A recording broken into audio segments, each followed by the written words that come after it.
ولا نقصان جل عظمته، والصلاة والسلام على النبي الأمي الخاتم لما سبق والفاتح لمن ولق المعلن الحق بالحق بالخاتم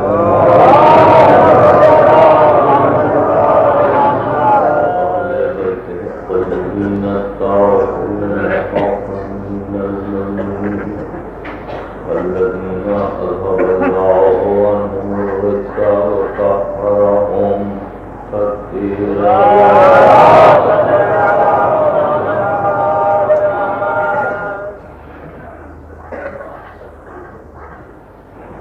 أما بعد فقد قال الله سبحانه وتعالى في محكم كتابه الحكيم: إنا أرسلناك شاهدا ومبشرا ونذيرا لتؤمنوا بالله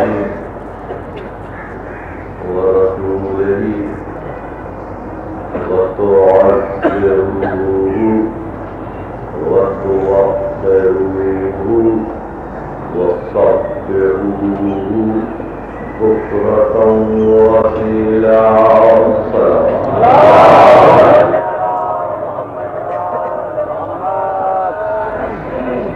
سورہ فتح سے یہ آیت تلاوت کی ہوئی. ترجمہ یہ ہے: ہم نے تجھ کو شاہد، مبشر اور نذیر بنا کے بھیجا ہے. پس صاحبان ایمان کا فریضہ یہ ہے کہ وہ اللہ اور اس کے رسول پر ایمان لائیں اور رسول کے وقار کا اور رسول کی عزت کا خیال رکھیں. تعزروہ وتوقروہ، عزت رسول اور وقار رسول کا خیال رکھیں. وسبحوہ بکرۃ وأصیلا، اور اللہ کی تسبیح کریں صبح و شام.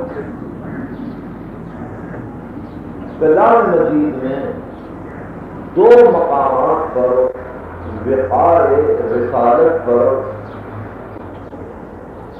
بڑی وضاحت کے ساتھ گفتگو پہلا مقام یہ سورہ فتح، اس لیے کہ اس کے بعد کی وہ آیتیں ہیں: ان الذین یبایعونک انما یبایعون اللہ ید اللہ فوق ایدیہم ومن نکث فانما ینکث علی نفسہ. جو لوگ تیرے ہاتھ پر بیعت کرتے ہیں وہ حقیقت میں خدا کے ہاتھ پر بیعت کرتے ہیں، اور اللہ کا ہاتھ سب ہاتھوں پر بلند ہے. اور جو شکست بیعت کرے اے رسول، وہ تیرے بیعت کو نہیں توڑ رہا ہے، وہ اپنے نفس کو شکست دے رہا ہے. انما ینکث علی نفسہ، یہ مقام ہے سورہ فتح. دوسرا مقام ہے سورہ اعراف کا. سورہ اعراف میں بڑی تفصیل سے اس مسئلے پر گفتگو کی گئی. وَرَحْمَتِي وَسِعَتْ كُلَّ شَيْءٍ، میری رحمت ہر چیز کو گھیرے ہوئے ہے. فَسَأَكْتُبُهَا لِلَّذِينَ يَتَّقُونَ، میں اس کو واجب کرتا ہوں، لکھ دیتا ہوں ان لوگوں کے لیے جو صاحبان تقویٰ ہیں اور ایمان لاتے ہیں، زکات کو دیتے ہیں. اور اس کے بعد آیت شروع ہوئی: الذین یتبعون الرسول النبی الأمی الذی یجدونہ مکتوبا عندہم فی التوراۃ والانجیل یأمرہم بالمعروف وینہاہم عن المنکر ویحل لہم الطیبات ویحرم علیہم الخبائث ویضع عنہم إصرہم والأغلال التي كانت علیہم والذین آمنوا به وعزروه ونصروه واتبعوا النور الذي انزل معه اولئک هم المفلحون. وہ لوگ جو پیروی کرتے ہیں رسول کی، نبی کی، امی، یتبعون الرسول النبی الامی، رسول کی پیروی کرتے ہیں، نبی کی پیروی کرتے ہیں، امی کی پیروی کرتے ہیں، یقیناً یہ الفاظ کچھ معانی رکھتے ہوں گے، ورنہ یہاں امی کے معنی نہ جاہل کے آ سکتے ہیں نہ مکی کے آ سکتے ہیں، اس لیے کہ بعد رسالت کو شروع ہو رہے ہیں۔ الذین یتبعون الرسول النبی الامی الذی، وہ نبی جو رسول ہے، نبی ہے، امی ہے، جس کو وہ پاتے ہیں، جس کا تذکرہ ان کے پاس ہے، مکتوباً لکھا ہوا فی التوراۃ والانجیل، تورات میں بھی ہے، انجیل میں بھی ہے۔ اس کا کام یہ ہے یأمرہم بالمعروف، نیکی کا حکم دیتا ہے، ینہاہم عن المنکر، برائی سے روکتا ہے، یحل لہم الطیبات، طیب چیزوں کو حلال قرار دیتا ہے، یحرم علیہم الخبائث، خبیث چیزوں کی حرمت کا حکم دیتا ہے، یضع عنہم اصرہم، ان کے کاندھوں سے بوجھ کو ہٹاتا ہے، والاغلال التی کانت علیہم، ان زنجیروں کو کاٹ دیتا ہے جن زنجیروں میں وہ جکڑے ہوئے تھے، پس وہ لوگ جو اس کی پیروی کریں، ایمان لائیں، آمن بہی، وہ عزروہ، اور اس کی تعظیم کریں، اس کی عظمت کا خیال رکھیں۔ انگریزی میں ترجمہ کیا those who pay respect to him, جو اس کے ریسپیکٹ کا خیال کریں، وہ نصروہ، اور اس کی مدد کریں، اور وہ نور جو اس کے ساتھ نازل ہوا اس کی پیروی کریں۔ وَاتَّبَعُوا النُّورَ الَّذِي أُنزِلَ مَعَهُ، جو نور اس کے ساتھ نازل اور اس کی پیروی کریں، أُولَٰئِکَ هُمُ الْمُفْلِحُونَ، وہی فلاح یافتہ ہیں۔ یہ آیتیں آپ کی سنی ہوئی ہیں، میں صرف آپ سے بتا رہا ہوں، ظاہر ہے کہ میرے سامنے بہت زیادہ کام ہے۔ اس وقت صبح کی اس مجلس میں خصوصیت سے میرے محترم بزرگ جو اس وقت تاریخ اسلام پر اپنا پورا وقت صرف کر رہے ہیں، جناب سید کاظم رضا صاحب، ان کے ارشاد کے مطابق میں ایک مسئلے کو گفتگو کر رہا ہوں۔ نوٹس انہوں نے ہی مرتب کیے تھے اور میں بتلاؤں گا کہ وہ مسئلہ کیا ہے۔ پہلے میں اپنی تمہید کو آپ کے سامنے رکھ دوں کہ مسئلہ سمجھ میں آ جائے۔ صورت حال یہ ہے کہ قرآن مجید نے جس طرح سے اطاعت رسول کو واجب کیا، جس طرح سے اتباع رسول کو واجب کیا، اسی طرح سے قرآن نے واجب قرار دیا ہے عظمت و احترام رسول، یعنی رسول کا احترام اسی طرح سے واجب ہے، اسی طرح سے واجب ہے جیسے نماز واجب ہے اور روزہ واجب ہے۔ اگر کوئی شخص رسول کا احترام نہیں کرتا اور چاہتا ہے تو وہ اللہ کی بندگی کرے، اللہ کی بندگی کرے، تو وہ سورہ فتح کی اس آیت کو دیکھے جس میں ارشاد ہوا وَتُعَزِّرُوهُ وَتُوَقِّرُوهُ، یہ پہلے ہے جو اس کی عظمت کا خیال رکھے، جو اس کے وقار کا خیال رکھے، وہ سَبِّحُوهُ بُكْرَةً وَأَصِيلًا، اور اللہ کی تسبیح کرے صبح و شام۔ پہلے محمد کا احترام، بعد میں اللہ کی بندگی۔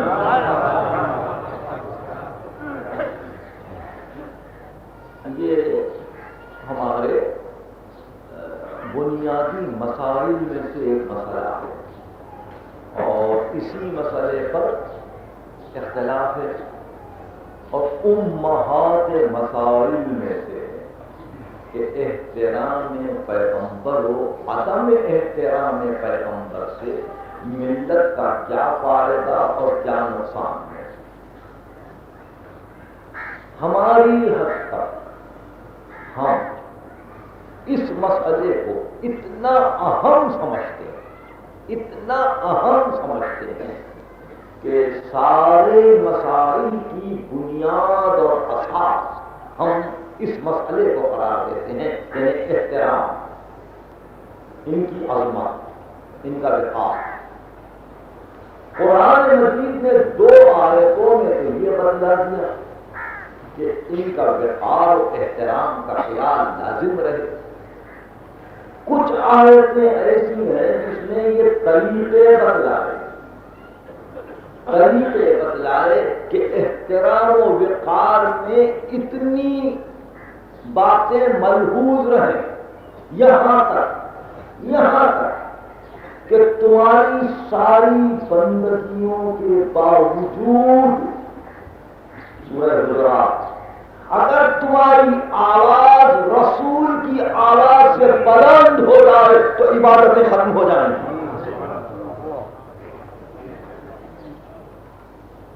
یہ آیت بھی آپ کی سنی ہوئی ہے، لا ترفعوا اصواتکم فوق صوت النبی، اپنی آواز کو نبی کی آواز سے بلند ہونے لگے۔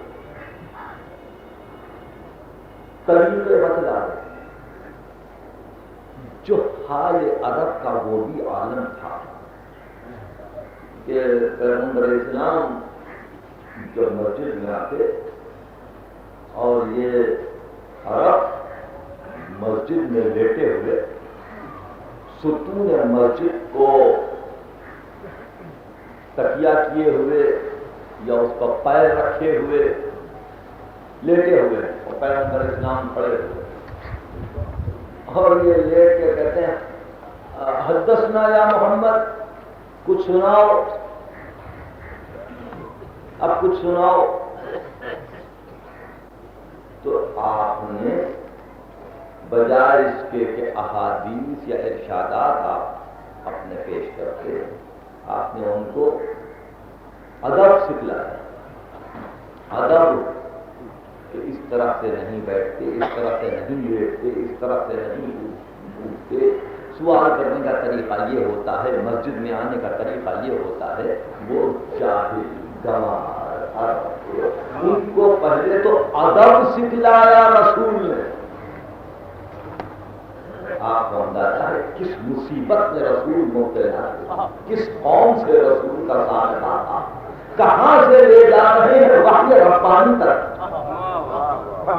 کہاں سے لے جا رہے ہیں وحی ربانی تک۔ اور اگر ان کی بیٹی دربار مدینہ میں اپنا خطبہ دیتے ہوئے یا اپنی ابتدائی اساسی پالیسی کو ڈکلیئر کرتے ہوئے اگر یہ ارشاد فرمائے کہ تم اپنے کو تو پہچانو، تم کون تھے، تم اپنے کو تو پہچانو، تم کون تھے، تشربون الطرف و تقطعون القدر، تم تو اونٹ کی مینگنیوں سے جو پانی ملا ہوا رہتا تھا وہ پیتے تھے، اور سوکھا ہوا گوشت اپنے دانتوں سے کاٹتے تھے، سڑا ہوا گوشت کھاتے تھے۔ تمہارا تو یہ عالم تھا، فَأَنْقَذَكُمُ اللَّهُ بِأَبِي، اللہ نے میرے باپ کے ذریعے سے تمہاری نجات کا سامان کر دیا۔ خطبہ سیدہ کو بار بار اصولی طور پر اپنے بچوں کو پڑھائیے تاکہ عرب کی تاریخ پیش نظر رہے کہ عرب واقعی کس مقام پر تھے، اور پیغمبر اسلام نے ان میں جو روحانی، اخلاقی، معاشی، اقتصادی ترقیاں عطا کی یا ان کو مالا مال کر دیا ان ترقیوں سے، وہ رسول کا کتنا بڑا کارنامہ ہے۔ وقار رسول، عظمت رسول، تو تقریر تو پورا نہیں ہونا چاہیے۔ ہوا کیا؟ ہوا یہ کہ دنیا اس طرح مائل تھی کہ ان کی پرسنالٹی بہت زیادہ ابو دا لیول نہ ہو جائے، سطح سے بہت بلند نہ ہو جائے. وہ بہت پہلے سے سوچ رہے ہیں اگر یہ سطح بہت بلند ہو گئی تو بعد میں آنے والوں کے لیے تو اس سطح کے برابر جانا ناممکن ہو جائے گا. اس لیے لسانن، اشارتن، تحریرن، حدیثن، یعنی باتیں کرتے کرتے ایک دوسرے سے اس امر کی کوشش کرتے تھے کہ ایک ایسے انسان کی طرح سے پیش کرو، مصلح ہے اور عقل مندی کی باتیں کرتا ہے. اگر موقع ہوتا، زمانہ ساتھ دیتا تو ہم بھی ایسی باتیں کرتے. اس سطح پر لا کر رکھ دیا، اس سطح پر لا کر رکھ دیا تاکہ بہت زیادہ بلند نہ ہو. ایک مشہور سیاستدان نے سیاست میں لیڈر کی یہ تعریف کی ہے کہ اچھا لیڈر وہی ہوتا ہے جو سطح عمومی سے بہت زیادہ بلند نہ ہو جائے، بہت زیادہ بلند نہ ہو جائے، اس لیے کہ پھر عوام میں اور لیڈر میں واسطے کی ضرورت پڑے گی. وہ اپنی سیاسی تعریف کرتا ہے. انہوں نے بہت پہلے یہ سوچ لیا تھا کہ ذات ختمی مرتبت کو اس بلندی پر نہیں دیکھنا چاہیے کہ جو بلندیاں بعد میں آنے والوں کے لیے نقصان دہ ثابت ہوں.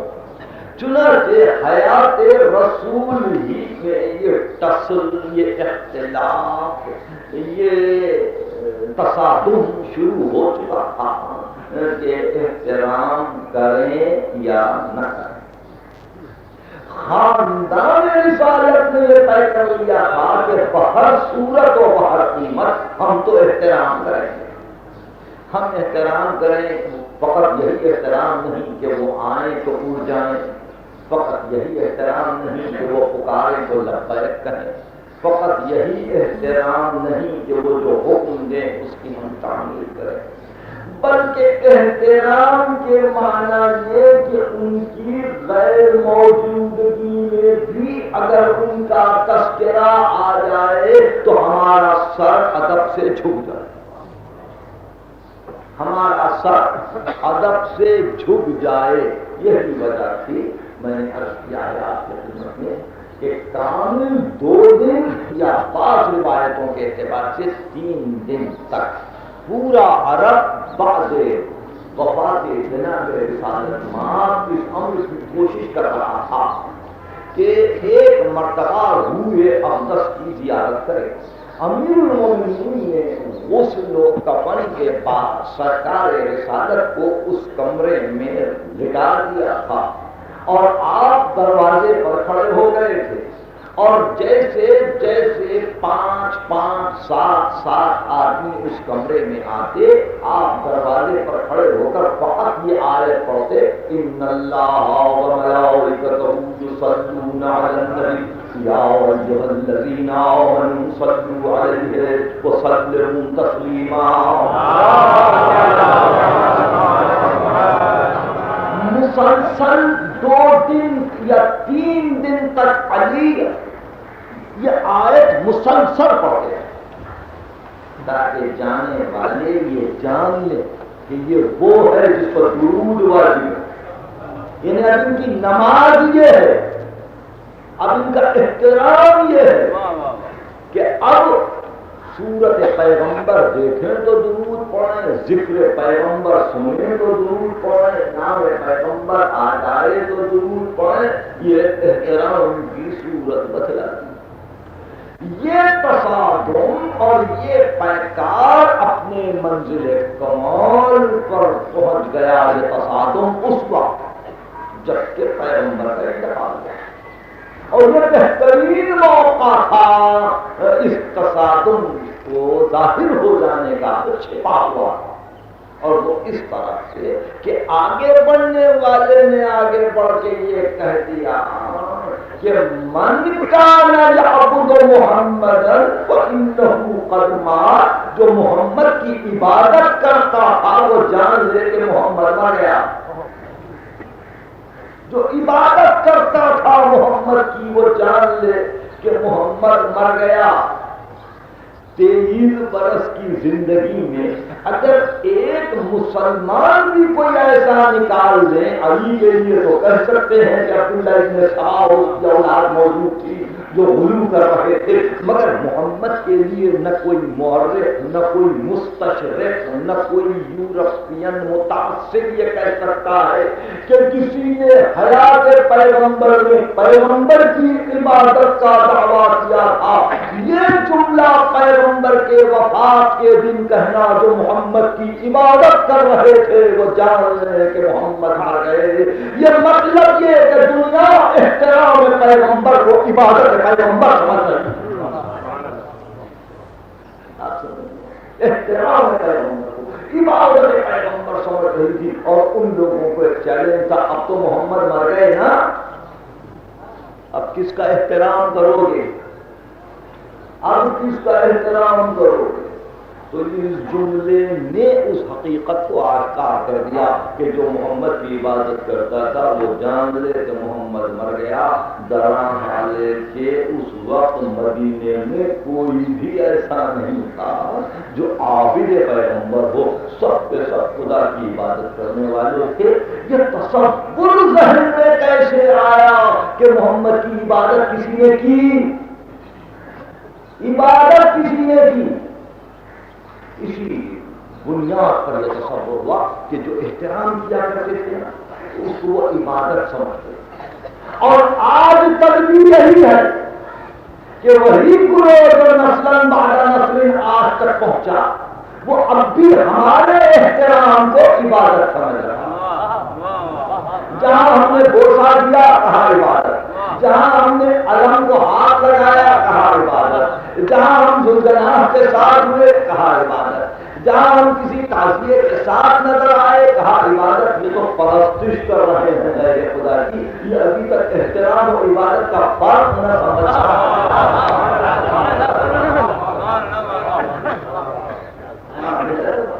تو اس اعتبار سے قرآن مجید کی ان دو آیتوں پر آپ توجہ کریں، احترام پیغمبر لازم ہے، اور اگر مسلمان احترام نہ کرے تو کون کرے گا؟ اگر مسلمان احترام کو چھوڑ دے تو یہ عبادتیں، یہ اس کی بندگیاں، یہ کچھ اثر پذیر ہو سکتی ہیں۔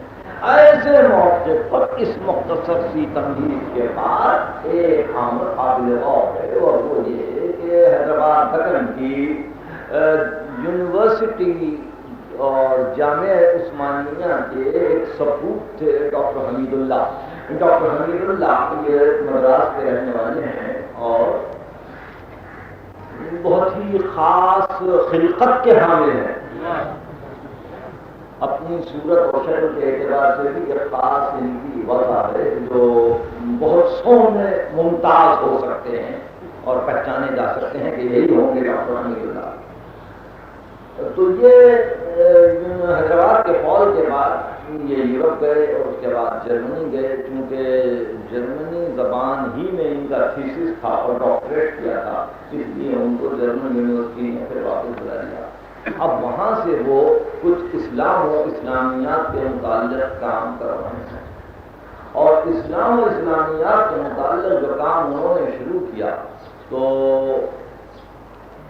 پاکستان کے بعد ذمہ دار دولت مند بہت بڑے سرمایہ داروں لندن سے ایک ماہنامہ جاری کیا، اور اس ماہنامے کے لیے لکھنے والوں کی فہرست میں اور اہم لکھنے والوں کی فہرست میں ڈاکٹر حمید اللہ کا نام بھی شامل ہوا۔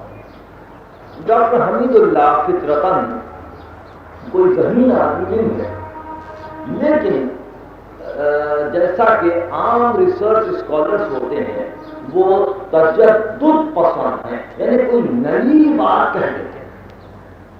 آپ نے کوئی نئی بات، کوئی ایسی بات ہو جو تاریخ میں نہ ہو،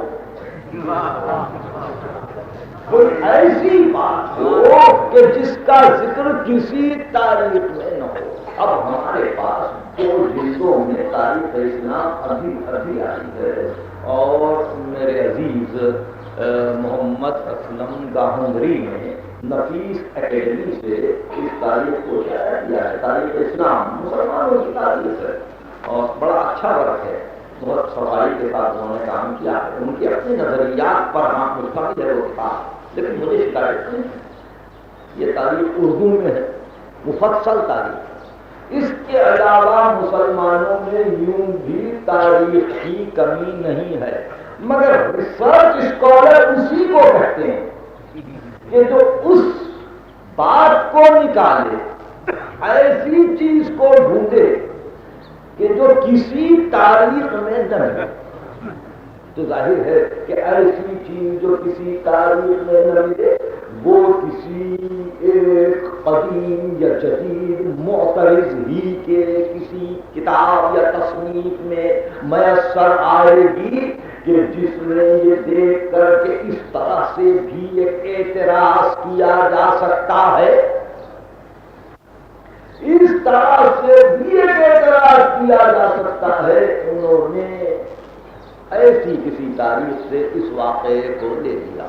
واقعہ ہے جناب رفالت ماں کی شادی کا، ان کے عقد کا، ان کے نکاح کا حضرت خدیجہ سے.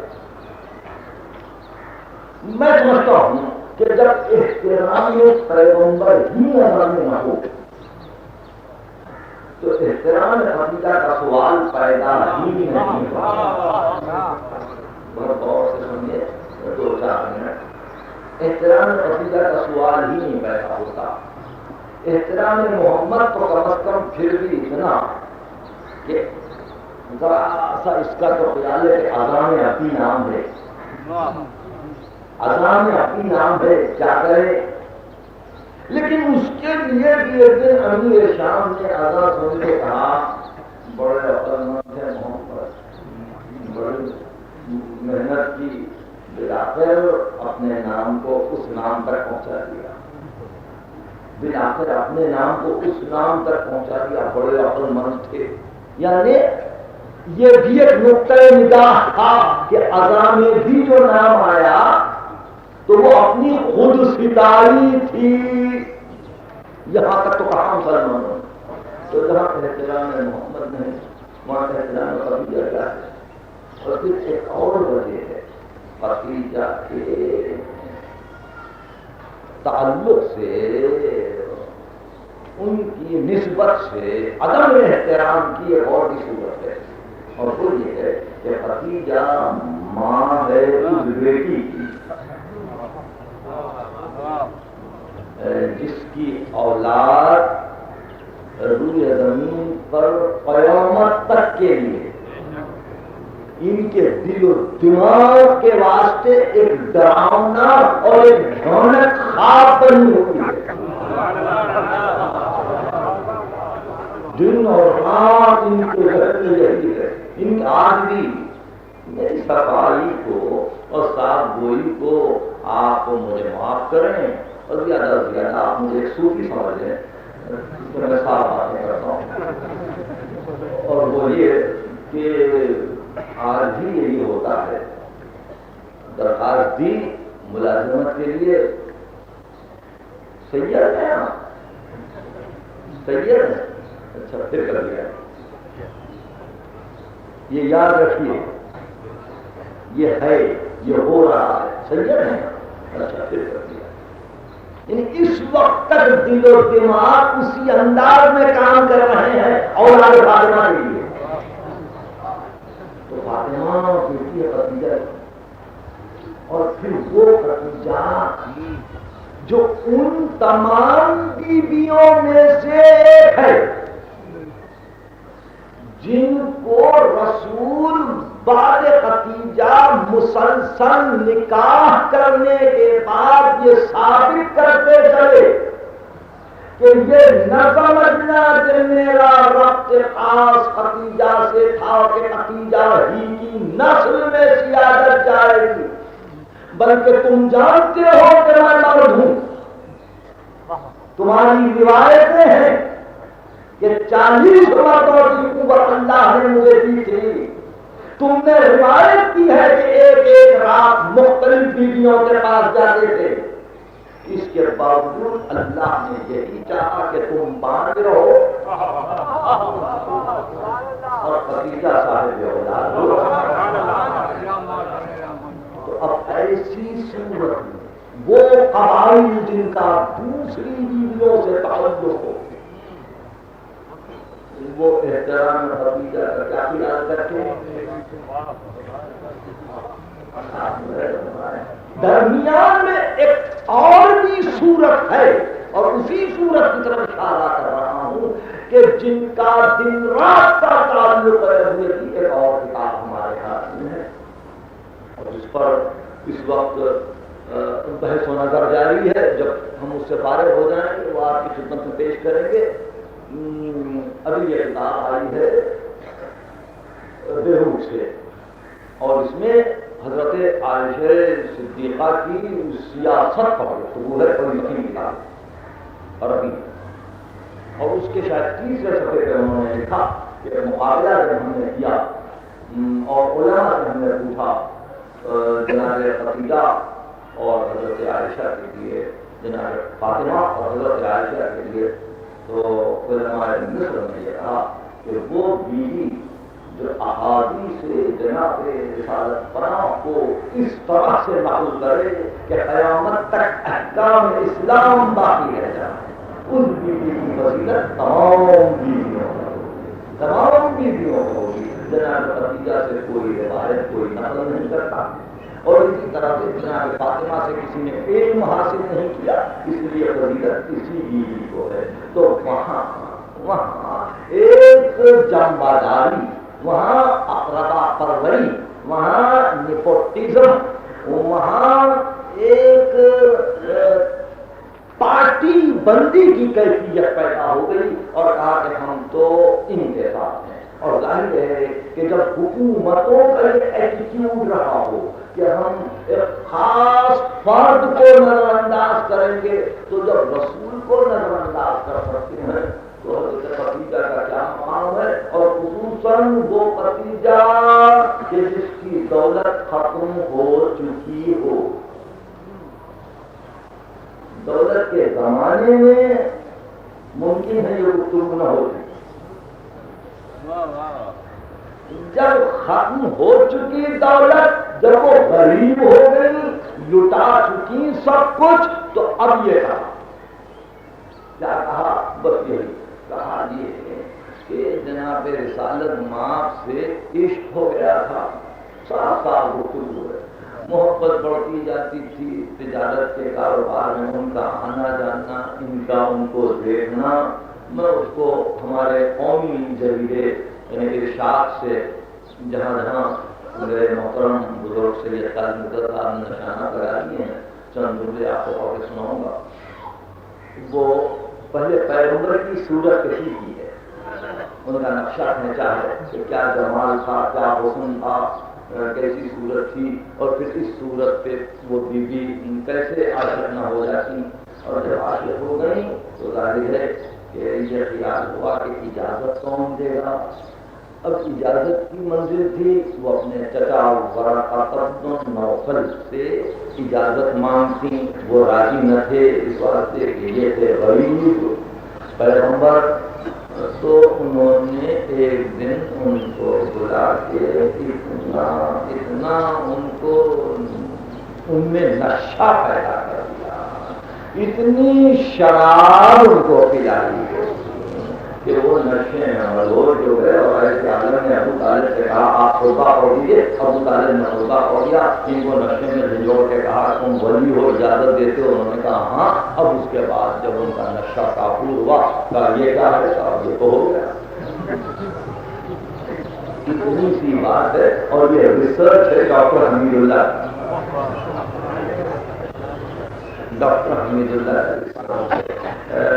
اس میں ٹیکنیکل گفتگو تو نہیں کروں گا کہ شراب کب حرام ہوئی تھی اور یہ گفتگو کی ضرورت بھی نہیں ہے مجھے کہ حرمت شراب کے متعلق کیا خیال ہے. مگر اس میں دو امر قابل ہے. پہلا امر جس کا میں نے عنوان کیا احترام پیغمبر. دوسرا امر قابل غور ہے احترام خدیجہ. کون خدیجہ؟ یعنی علی کے متعلق ذرا سا شک ہے نا کہ اسلام تو لائے پہلے مگر بچے تھے، مگر بھتیجا کے متعلق تو کسی مورخ نے یہ نہیں کہا کہ ان سے پہلے وہ اسلام لائے۔ پہلی مسلمہ،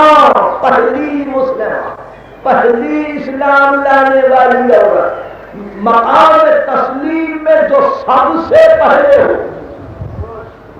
آپ میرے تقریر کے دوران سنائیں گے آنے والی تقریروں میں کہ میں اس سبقت کے متعلق کیا کہنے والا ہوں، بہرحال آپ اندازہ لگا لیجیے، اس لیے کہ تقریر سے تقریر میری مسلسل ہے، میں فکر کو کمپارٹمنٹل نہیں کر سکتا ہوں، اور میری فکر ہمیشہ مسلسل رہتی ہے۔ ہمیں یہ یاد رکھیے، سابق بالخیرات، نیکیوں میں آگے بڑھنے والا اللہ کے نزدیک بہت ہی بلند ہے۔ السابقون اولئک المقربون، سبقت کرنے والے بندے وہی مقام تقرب پر ہیں۔ جو سابق الاسلام ہے وہ خدیجہ، جو سابق الاسلام ہے وہ خدیجہ، اس کے متعلق کہا کہ اس طرح سے ہو گئی شاید۔ اور ریسرچ کب ہے؟ 1963 میں، 1963 جنوری کا بچہ ہے ریسرچ۔ اور وہ بنی امیہ ہشام بن عبد الملک نے زید شریف کو بلا کے یہ کہا کہ تم بہت ناز کرتے ہو، تمہاری ماں کنیز تھی۔ تو زید شریف نے کہا کہ تجھے شرم نہیں آتی؟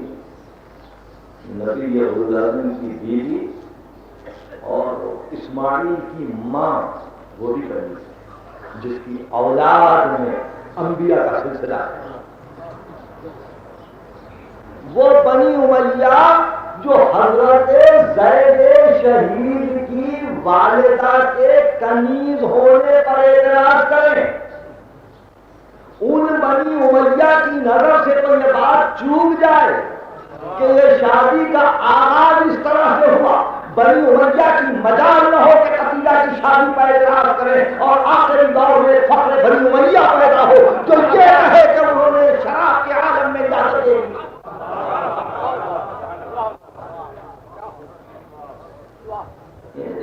کلیئر تھنکنگ ہے، کسی مقام پہ بنی امیہ نے اعتراض کیا، بنی امیہ زیادہ حق اعتراض ہے، زیادہ حق اعتراض قبیلے کے اعتراض۔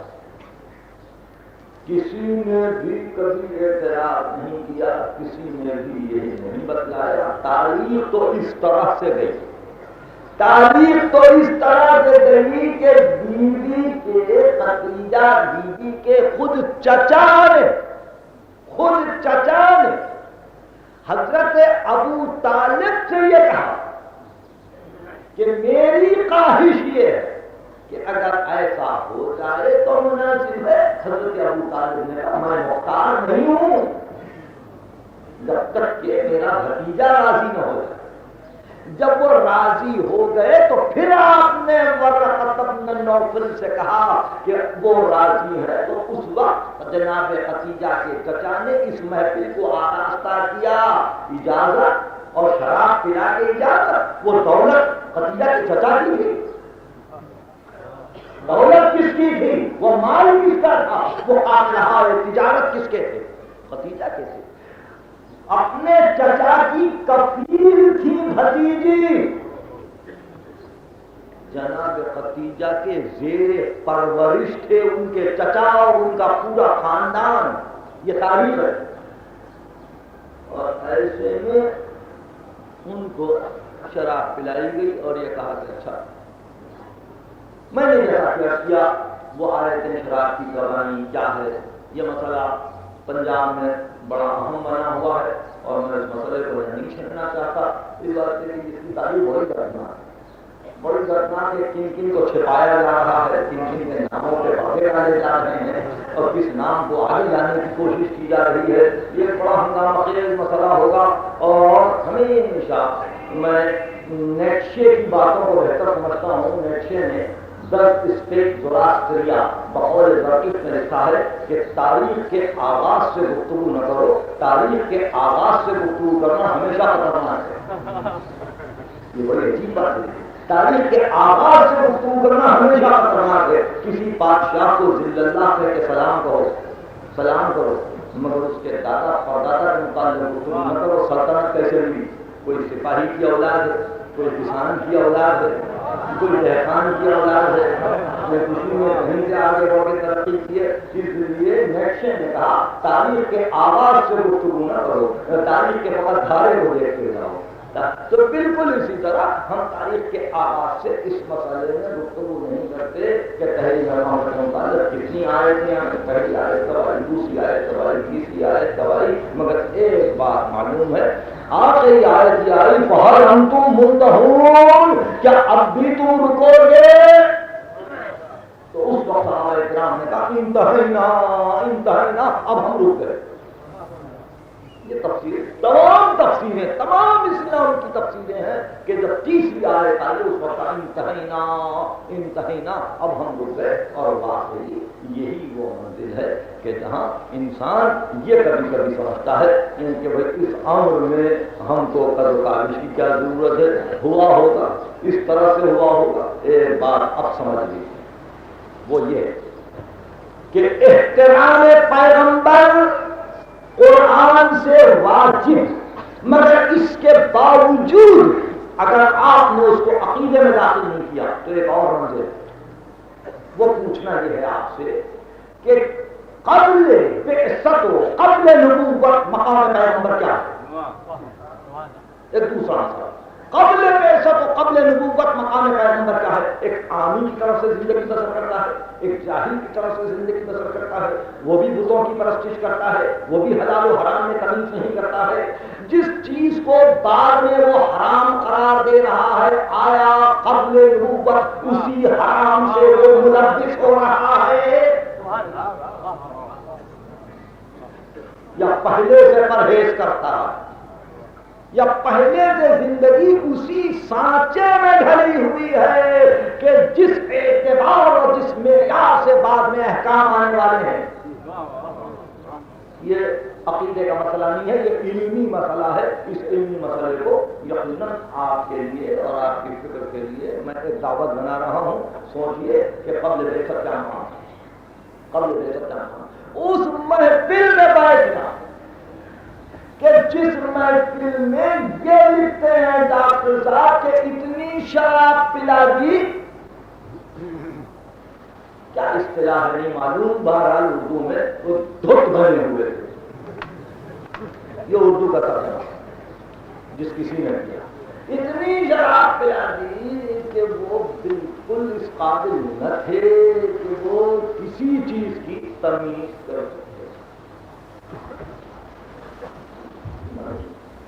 ایسے میں پیغمبر کا وہاں تشریف فرما ہونا، حضرت ابو طالب کا تشریف فرما ہونا، خاندان پیغمبر کا آنا چھوڑو مرقہ کو، اب اس خاندان کو دیکھو کہ یہ خاندان کون ہے۔ ان اللہ اصطفیٰ آدم و نوحا و آل ابراہیم و آل عمران علی العالمین ذریۃ بعضها من بعض واللہ سمیع علیم۔ اللہ نے اس پورے گھرانے کو مصطفیٰ کیا تھا، آدم کو، نوح کو، آل ابراہیم کو، آل عمران کو۔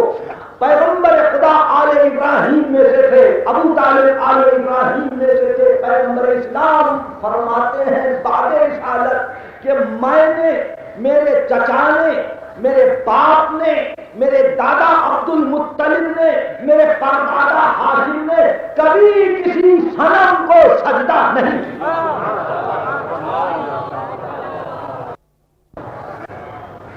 شہادت پیغمبر، شہادت پیغمبر دیکھیے امیہ کی تاریخ کچھ کم نہ تھی۔ امیر المومنین بار بار